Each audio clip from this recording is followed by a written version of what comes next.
আপনারা দেখবেন ফেসবুক ফুল blank ID কীভাবে বানাতে হয়, তো সেটাই আজকে ভিডিওতে দেখাবো। তো বেশি কথা বলবো না, মূল ভিডিওতে যাওয়া যাক। তো অনেক ভাই ব্রাদার আছে কি ভিডিওতে কমেন্ট করেন, ভাই আমাকে একটা আইডি গিফট করেন। আসলে আপনারা অনেকই ভিডিও দেখেন আমি যে একটা আইডি গিফট করি, আপনারা কে না কে নেবেন এর জন্য কিন্তু দেখা গেলো আমি আইডি গিফট করি না। তো আপনারা দেখা গেলো অনেকই ভিডিও দেখেন, তো আমার পক্ষে এতগুলো আইডি গিফট করা সম্ভব না।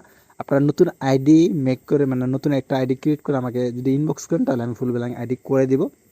তো আজকের এই ভিডিওতে কিন্তু যে ব্ল্যাঙ্কটা করবো, এটা আমি ভিডিওতে আমি আপনাদেরকে পাসওয়ার্ডটা দেখিয়ে দিব, এমনকি জিমেলটাও দেখিয়ে দিব যে কোনো একটা সময়তে। তো আপনার ভিডিওটা মনোযোগ সহকারে ফার্স্ট ক্লাস কন্টিনিউ করবেন আমি কীভাবে ফুল ব্ল্যাঙ্ক আইডিটা করি। তো তার আগে একটি কথা, আপনি যে আমার চ্যানেল নতুন হয়ে থাকেন, ভিডিওতে একটি লাইক দিয়ে চ্যানেলটি অবশ্যই সাবস্ক্রাইব করে পাশে থেকে বেল আইকনটি বাজিয়ে দিবেন। তো আমি এখান থেকে প্রথমে একটা ভিপিএন ইনস্টল করতে হবে আপনাদেরকে। তো আমি ভিপিএন দেখে কোনদিন আপনার প্লে স্টোর থেকে এই ডেলি ভিপিএন আছে, ডেলি ভিপিএন আপনার কী করবেন, প্লে স্টোর থেকে এটা ইনস্টল করে নেবেন। ইনস্টল করার পর আপনারা জাস্ট ওপেন করবেন। তো আমি এটা ওপেন করতেছি এখানে। তো আপনারা এটা কী করবেন, ভিপিএনটা ওপেন করে দেবেন। ভিপিএন ওপেন করার পর এখানে যদি অ্যাড আসে, জাস্ট অ্যাডটা আপনারা কী করবেন, ক্লোজ করবেন। তারপরে এই উপরে এখানে আপনারা ক্লিক করবেন। ক্লিক করার পর এখান থেকে আপনার যে ইন্ডিয়ান ব্যাঙ্গালোর যে কান্ট্রিটা আছে, এটা আপনারা কী করবেন, সিলেক্ট করবেন। তো এটা আপনারা সিলেক্ট করবেন, দেখবেন যে ভিপিএনটা কানেক্টেড হচ্ছে না। ভিপিএনটা কানেক্টেড হলে একটা অ্যাড চলে আসবে, তো আপনারা জাস্ট এখান থেকে বের হবেন। বের হওয়ার পর এবার যে ফেসবুক লাইটটা আছে, লাইটটা জাস্ট ওপেন করে দিবেন। তো আমি ফেসবুক লাইটটা ওপেন করলাম। তো প্রথমে কিন্তু একটা নিকনেম সেট করতে হবে। নিকনেমটা সেট করার জন্য আপনার প্রোফাইলে সেটিংসে চলে যাবেন। তো আমি সেটিংসে আসলাম। সেটিংসে আসার পর আপনারা যে একটা কী করবেন, একটা নিকনেম সেট করে দেবেন। এই যে আদার্স নামে ক্লিক করে একটা নিকনেম সেট করে দেবেন। আপনি যদি এই নামের নামটা করতে চাইতেছেন, মানে আপডেট, মানে নামটা ব্ল্যাঙ্ক করতে চাইতেছেন, যদি কার্ড থাকে অবশ্যই কার্ডের নামেও দিতে পারেন, কোনো সমস্যা নেই। তো এখান থেকে আমি আমার যে নামটা আছে, নামটা আমি দিয়ে এখান থেকে জাস্ট সেভে ক্লিক করে দিলাম। তো এই নামে আমি এখন ব্ল্যাঙ্ক আইডি করবো। তো আপনারা জাস্ট এটা সেভ করে দেবেন। সেভ করার পর এটা কী করবেন, আপনার প্রোফাইলে আসবেন। প্রোফাইলে আসার পর এখান থেকে একটা স্ক্রিনশট নেবেন। স্ক্রিনশটটা নেওয়ার পর আপনারা কী করবেন, আবার সেটিংসে যাবেন। সেটিংসে যাওয়ার পর পার্সোনাল অ্যাকাউন্ট ইনফরমেশন এখানে ক্লিক করে নামের এখানে ডান পাশে রেডি ক্লিক করবেন। তো অনেকের আছে এখানে কি 60 দিনের আগে নাম চেঞ্জ করার কোনো অপশন নাই কে, তো তারাও এখানে লেগে ল্যান্ড মোড ক্লিক করবেন। অনেকের আছে কি সাবমিট নেয় না, সাবমিট না নিলে আপনি নতুন একটা অ্যাকাউন্ট ক্রিয়েট করবেন। তো আপনার এখানে ক্লিক করার পর তা আগে কিন্তু আমরা এখান থেকে এই যে দেখুন আমি আপনাদের দেখেছি ফিল আউট ওয়ে, এখানে ক্লিক করার পর তো দেখালে আগে কিন্তু আমরা এই যে ফিল আউট দিস ফর্ম এখান থেকে আপনারা সাবমিটটা করতাম। তো এখন আপনারা যেটা করবেন, এই যে লেটেস্ট নাও যে অপশনটা আছে এখান থেকে জাস্ট আপনি এখানে ক্লিক করবেন। এখানে ক্লিক করার পর তারপর আপনি কী করবেন, যেই আমি আপনাদেরকে যে ব্ল্যাঙ্ক কোডটা দিব এই ভিডিও ডিসক্রিপশন বক্সে, সেই ব্ল্যাঙ্ক কোডটা আপনারা কপি করবেন। অন্য কোনো ব্ল্যাঙ্ক কোড দিলে কিন্তু হবে না। তো আমি আপনাদেরকে দেখাই দিচ্ছি কোন ব্ল্যাঙ্ক কোডটা দিবেন। তো এর আগে আমি একটা ভিডিও দিয়েছিলাম, তো এই ভিডিওতে দেখে অনেকে করছেন, আবার অনেকেই পারতেছেন না। কিন্তু খুবই সহজ, আপনারা জাস্ট ব্ল্যাঙ্ক কোডটা কপি করে নেবেন। কীভাবে ব্ল্যাঙ্ক কোডটা কপি করতে হয় সেই সম্বন্ধে ভিডিও থাকবে, অথবা আমার টেলিগ্রামে আপনারা যদি মেসেজ দেন বা আমার ফেসবুক পেজে মেসেজ দিলে আমি আপনাদেরকে দিয়ে দিব। তো ব্ল্যাঙ্ক কোডটা কপি করার পর উপরের বক্সে আপনারা কোনো স্পেস ছাড়া এটা দিবেন 2বার। তো আমি 2বার দিলাম। 2বার দেওয়ার পর আপনারা এখানে নিচে কী করবেন, নিচে নামটা দিয়ে দিবেন।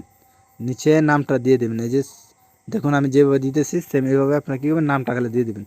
কোনো স্পেস যাতে না থাকে, নামের পরে নিকনেমের পরে স্পেস যাতে না থাকে, জাস্ট 2বার আপনারা এখানে ব্ল্যাঙ্ক কোডটা দিবেন। আমি 2বার দিয়ে দিলাম। তো 2বার দেওয়ার পর এখান থেকে আপনি নিচে আসবেন। নিচে আসার পর রিজন ফর দিস চেঞ্জ এখানে ক্লিক করে যে আদার এটা সিলেক্ট করবেন।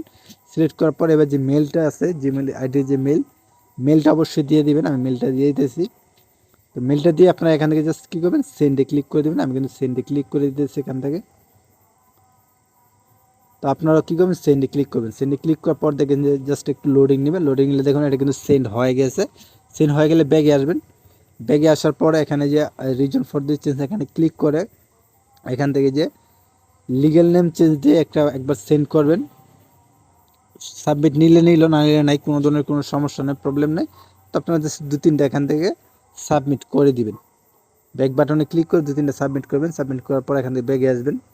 ব্যাগে আসার পর এই যে সাপোর্ট ইনবক্স এখানে ক্লিক করবেন। ক্লিক করার পর দেখবেন যেখানে নোটিফিকেশন আছে, নোটিফিকেশন জাস্ট ওপেন করবেন। এখানে আপনারা লিখবেন sir please update my name, just এতটুকু লিখবেন। লেখার পরে অ্যাড অ্যাটাচমেন্ট এখানে ক্লিক করে স্ক্রিনশটটা সিলেক্ট করে দিবেন। দেওয়ার পর আপনার ডানে ক্লিক করবেন। তো ডানে ক্লিক করার পর এখান থেকে আপনার কিন্তু এটা সেন্ড করে দিতে হবে। এই যে আমি সেন্ড করে দিলাম। এটা সেন্ড করে দেওয়ার পর এখান থেকে আপনারা এখন ব্যাগে আসবেন। ব্যাগে আসার পর আপনার যে আইডিটা আছে, আইডির প্রোফাইলে যে একটা রিপ্লেস দিবেন, ব্ল্যাঙ্ক আইডি হবে না কিন্তু এখন। তো আপনারা জাস্ট কী করবেন, রিপ্লেস দেওয়ার পর আইডিটা লগ আউট করবেন। লগ আউট করার পর আপনারা জাস্ট ওয়েট করবেন। অনেকের কিন্তু 1 ঘন্টা 2 ঘন্টা, আর অনেকে আধা ঘন্টা। আমার এর আগে যেটা করছি সেটা আধা ঘন্টার মতো লাগছে, রিভিউটা আসতে। তো দেখি এটা রিভিউটা কতক্ষণ পরে আসে, ব্ল্যাঙ্কটা কখন হয়। তো আমি এখানে ভিডিওটা স্কিপ করতেছি। রিভিউটা চলে আসছে, রিভিউটা আমি আপনাদেরকে দেখাই দিচ্ছি। এই যে দেখুন রিভিউটা আসছে 9টা 5-এ। এই যে এখানে দেখতে পেয়েছেন আইডিটা কিন্তু ব্ল্যাঙ্ক হয়ে গেছে। তো এবার আমি যে ফেসবুক লাইট আছে, ফেসবুক লাইটে যে আমি আপনাদেরকে দেখাইতেছি আইডিটা কি ব্ল্যাঙ্ক হয়েছে নাকি হয় না। এই যে আপনারা দেখতে পেয়েছেন আইডিটা কিন্তু ফুল ব্ল্যাঙ্ক আইডি হয়ে গেছে। তো এবার আইডিতে আমি লগ ইন করতেছি। লগ ইন করে প্রোফাইলে যাই আমি আপনাদেরকে দেখাইতেছি। এই যে আমি প্রোফাইলে যেতেছি। প্রোফাইলে যাওয়ার পর দেখুন বন্ধুরা, এখানে কিন্তু শুধু নিক নেমটাই রয়েছে। এখন আমি নিক নেমটা রিমুভ করে ফেসবুক অফিসিয়াল দিয়ে আমি আপনাদেরকে দেখিয়ে দিতেছি এটা কি ফুল ব্ল্যাঙ্ক আইডি হয়েছে কি হয় নাই। তো অনেকে কিন্তু পারতেছেন না। এখন কিন্তু ফুল ব্ল্যাঙ্ক আইডি করা কিন্তু খুবই সহজ, কোনো ঝামেলা প্রকার কিছু এগুলা কিছুই নেই। তো যে আমি লিঙ্কটা জাস্ট কপি করে নিলাম। কপি করার পর ফেসবুক যে অফিসিয়াল আছে অফিসিয়ালে যাইয়া যে আমি আইডিটা সার্চ দিয়ে দিলাম। তো আইডিটা সার্চ দিয়ে দিলাম। এখানে আপনারা দেখতে পাবেন এটা কি ফুল ব্ল্যাঙ্ক আইডি হয়েছে নাকি হয় নাই। তো এই যে আমি সার্চ দিয়েছি, দেখুন বন্ধুরা এখানে কিন্তু আইডিটা চলে এসেছে, একদম ফুল ব্ল্যাঙ্ক আইডি হয়ে গেছে। তো আপনারা এখন কিন্তু এইভাবে ফুল ব্ল্যাঙ্ক আইডি করতে পারবেন কোনো প্রকার ঝামেলা ছাড়াই। তো এখন দেখা গেলো রিবুট আসতে হয়তো দেখা গেলো 1-1.5 ঘন্টা বা 2 ঘন্টার মতো সময় লাগে, বেশি লাগে না। এই যে আপনারা দেখতে পেলেন এটা কিন্তু ফুল ব্ল্যাঙ্ক আইডি হয়ে গেছে। তো আজকের ভিডিও এতটুকুই ছিল। ভিডিওটি ভালো লাগলে অবশ্যই লাইক করে চ্যানেলটি সাবস্ক্রাইব করে পাশে থেকে বেল আইকন দিয়ে বাজিয়ে দিবেন। ধন্যবাদ।